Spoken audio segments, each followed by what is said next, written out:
What is good mga ka-champion and what is good forex trading world? So today guys, I'll just share with you isa sa pinaka-blessing why I decided to become a trader in the long run, right? So I already foresee this 10, 15 years ago. But before that, again, if you are interested to becoming my student, you may want to check out my offered 3 programs. Again, I can assure you this might be able to help you guys be better or improve whatever skill you have now as a forex trader. In addition, all queries pagdating sa mga details ng mentorship, ng masterclass, downloadable videos, questions, clarifications, lahat guys, maki-email sa akin tradingfrontier.ph@yahoo.com. At the same time, you're also welcome and I highly recommend to request from me a Zoom meeting para sa mga clarifications or questions. So, normally, I encourage talaga yung mga video calls para ma-assure sa inyo na ako yung legitimate nyong kausap at hindi poser, hindi scammer, hindi fake profile. Again, that's why I highly encourage now, kung mag-avail kayo ng mga mentorship or you have any questions, email nyo ako. And request for a Zoom meeting. And I will be glad to accommodate you guys. So for the option 1, this is the TFP VIP Champion 90 days one-on-one mentorship program. So normally this is done via Zoom and twice session per week. And this really catered for all those zero knowledge, beginner, intermediate, up to advanced. Inclusive na syempre yung pinaka main strategy na tinuturo ko lang for VIP students, yung ating TFP Champion system. So importante dito, schedule is dependent on your convenience at availability. So you might want to check out on me on those things. Option 2, this is the convenient para sa mga may struggles sa schedules. So this is the TAP Champion Masterclass lessons. So I have managed to prepare 28 masterclass lessons, full downloadable, lifetime access, so you can learn at your own pace, anytime, anywhere, right? And lastly, this is the option 3. So if you want more of a fast track, this is the TAP Champion Bootcamp. This is a 5 weeks program. Imagine 5 weeks. You will be able to be better in your trading, and far more better than the average traders na kilala nyo or mga napapanood nyo. So, we'll be meeting 4 times per week session. So, that will be a big plus kasi nandun yung momentum, di ba? Every other day or more or less consecutive days from day 1 to day 4 in a week, magmi-meet tayo. So, all your trading questions will be answered and addressed on spot. So, going back dun sa pinaka-blessing why I decided to become a forex trader or trader in general. I do also invest naman in other instruments like stocks, crypto, but my forte talaga is really forex trader. So alam naman yan ng mga avid followers and fans ko, o subscribers. I don't want to call fans, hindi naman tayo for entertainment. But the thing here is, nandito ko ngayon guys, sa school lang anak ko, and out of all the profits, disregard nyo na yung pera guys. Importante sa akin yung nakakasama ko yung pamilya ko, di ba? Sa oras, kung ano man. The same time, lalo na sa paglaki ng mga anak ko. So, ibig sabihin, I'm always there sa kanilang progress, sa mga milestones. So, ngayon, sinundo ko siya kasi back to school na and sundot hatid, di ba? Yun yung pinaka, again, more than anything else, more than money, materialistic things, yung makita mo yung pamilya mo or anak mo na, nakakasama mo siya through all those things, yung mga experiences, lalo na sa school kasi malaking bagay sa akin na maranasan ko yun at the same time, makasama ko siya, right? So, again, I'm not saying na hindi importante yung pera. Ang point doon, money is there for you to pay the bills, sustain your lifestyle, pero more importantly, aside from the skills is, ano ba talaga yung purpose mo sa buhay? If your purpose you think is bumili ka lang ng mga luxury things for travel, this and that, again, that are all all of that are all subjective kasi we all have different goals, targets in life, at the same time, ano ba yung purpose nyo. Pero ang pinaka-importante kasi is, why are you doing this? Okay, pwede naman tayong mag-work lang for a certain company throughout our lives, di ba? Like, for the next 40, 50 years, work ka lang doon. And be happy with that. Make money decently and just pay the bills as it is. Okay? Pero syempre, lalo na ngayon, the world is changing, technology is changing, we have to adapt. Okay? Ganyan din ang thinking ko before. By profession, I am an engineer.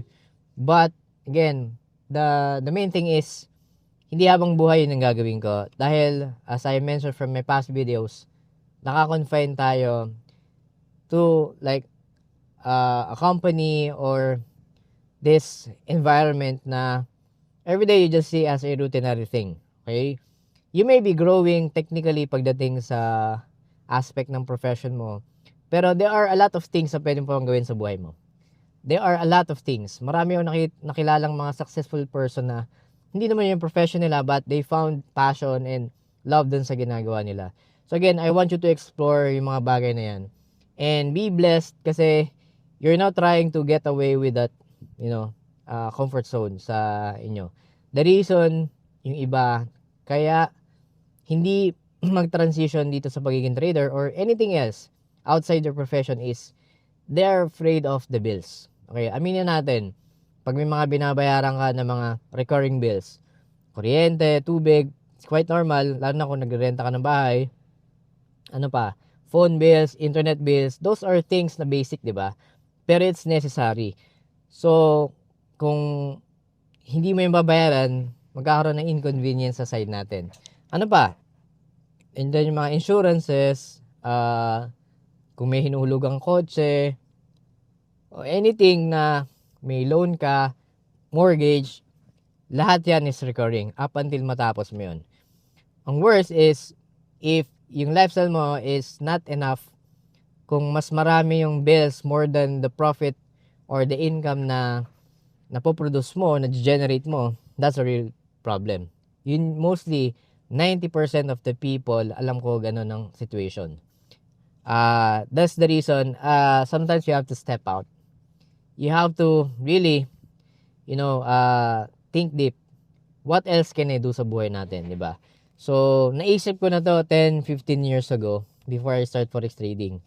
I may be doing well sa profession ko noon, pero again, I know I can do other things way better than what I'm doing before.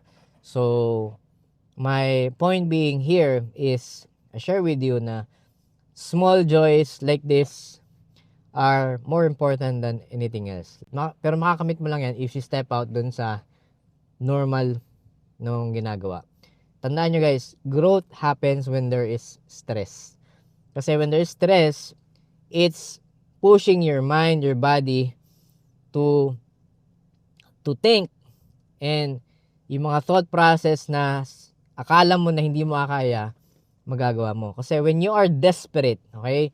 Desperate in a good point of view, no? I'm not saying desperate na bahala na si Batman. Desperate means you have to calculate things well also.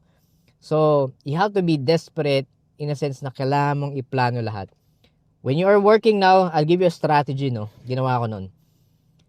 If you are well off now sa work mo, okay? And you think kahit pumikit ka, mag-a-absent ka, is you can still sustain your work. Pero tandaan nyo, ang pinaka major risk dyan, anything can happen is pwede kang tanggalin, pwede kang mawala sa kumpanya, pwedeng mabankrupt yung kumpanya. I know a lot of companies na 10 years ago is better than suddenly bankrupt. Okay? That may happen to you. Lalo na ng pandemic. Doon talaga kayo na-shock, di ba?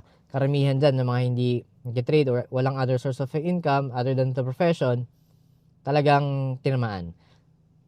So, strategy is, you have work now, okay? Think of something na pwede nyong gawin na pwede nyong pagkakitaan. Okay? Hindi naman necessarily mag-resign kayo agad, di ba? So, when there's money coming in from your salary, try to fund your personal development or skill na pwede mong i-build up while you are working. So it's like work far more better for yourself than for any other company. So use the funds from your salary to fund your dreams. Okay? So in that way, nababayaran mo pala yung bills as usual, but simultaneously, you're now building new skill so you can get out sooner or later, right? So, ganyan yung ginawa ko. Pinagsasabay ko yung trading, aral, trabaho, but I try to maximize everything in a sense na ginugroup ko sila. Ano yung mas importante sa akin 10 years from now? And that I can see from that time, yun yung trading. So, parang naging side hustle ko yung work kasi, tandaan nyo, work is work. It's like a procedural way of doing things. Kasi, papasok ka, magre-report ka, sort things out, some problems here and there, and make a solution, then uwi na, di ba? It's a routinary kind of thing. Pero when you're building something, you don't know what will happen in the future, di ba? So, again, I know what I want. Importante rin meron kayong vision. Kung wala kayong vision, you'll be clueless and you get, blinded by what you're going to do. So, magkakaroon ka lang din ng problema. So, isa sa pinaka-worst din na pwede nyo gawin is, may pera kayo ngayon, sumabak agad kayo sa business na hindi kayo familiar. Know the industry first. Aralin nyo muna. Huwag kayo ma-hype sa mga nagsasabi, oy, maganda yan kasi maraming ganito. Tandaan nyo, one example is yung mga milk tea shop, di ba? Noon, kasagsagan kasi COVID, this and that, maraming nag-open ng milk tea to a point na masyado nang saturated or crowded na yung, example sa mga location nyo. Every kanto sa amin may mga milk tea shop. So parang, I don't think it's a good business kapag you have a lot of competition. Kasi sa mata ng tao, in my own perspective, if I'm the customer, parang pare-pareho lang naman kayo lasa. Tandaan nyo guys, you have to think something. Kung gusto nyo ng same nature, offer something, hindi lang yung product nyo. Offer the experience. So yung iba, the reason pupunta ako sa iba is because of the ambience, the environment. Hindi matao. Hindi matao in the sense na hindi siya masikip. O kaya naman al fresco, yung mga ganyan. So, people now are going not because of the product, it's because of what they experience. Kaya bumabalik yung tao. It's more of the convenience. So, I have a lot of things to share, no? This is just one thing of how I let things out, no? Just want to share with you how blessed I am. And siguro, I am thinking myself ba na ginawa ko yon. It's not because nakachamba ko or what. It's because I've worked hard for it to a point na kinarir ko talaga siya. I became obsessed with trading to, make things na I have to make things work. Positive, optimistic, desperate move, ika nga. So, again, hopefully kung ano man yung ginagawa nyo ngayon, always try to find your purpose, magkaroon kayo ng vision, and plan everything ahead. Okay? Nothing is permanent. Even yung pagtitrade ko ngayon may not be permanent. I maybe stop sharing technical analysis lessons. YouTube may be gone. Social media will be, in the future, can be, being left out. And we all live our personal lives again, privately. But, as long as I'm here, I want to share with you, do something else, right? So, hindi pa huli lahat. It's not because you're a senior citizen na wala na, you're already at your last phase of your life. Hindi, no? I have a 65-year-old student. Marami sila, VIP student. They're all retiree from, government offices, from professional corporations, major industries. But they still want to sharpen their skill, no? Learning never stops.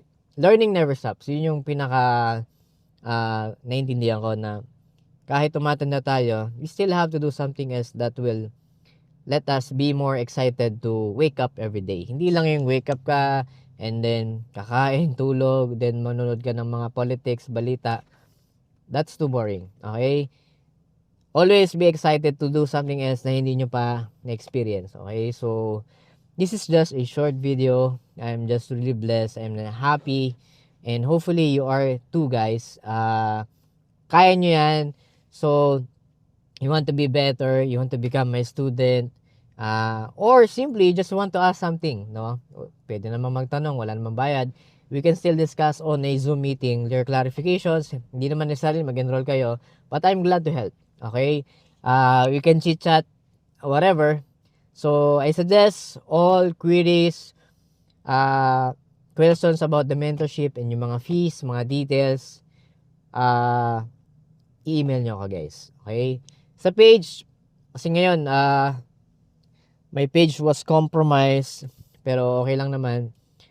It's not the end of the world, guys. Social media is one thing, but who cares, diba? So, there's still medium of communication naman. So, I suggest all the queries, email nyo ako lahat, right? Even for those na mga companies that you want to partner with me, collaborate, and be in touch with me, all business matters, email me at tradingfrontier.ph@yahoo.com. So, lahat ng mga details na to nasa description ng video. Feel free to email me. Yeah, and hopefully you'll become one of my students and be able to change your life, guys. So, yeah, that would be it for today. Uh, Thank you so much to all my TFP Global, TFP VIP champion students all over the globe, subscribers, followers, and sa lahat po ng sumusuporta. God bless and see you all on the next videos. Bye-bye. Alright guys, so I just want to inform and announce that our TFE VIP Champion Student private Discord community is already up. And yeah, here we have several channels wherein we share our technical trading ideas among each other. And of course, we also have our weekly trade ideas para sa ating mga weekly forecast para sa mga currency pairs and some announcement section. And of course, since tayo ay global, of course, we have other students as well na galing sa mga ibang bansa overseas. So, we introduce ourselves and introduce kung saan tayo galing, sa bansa tayo ngayon, OFW man o hindi.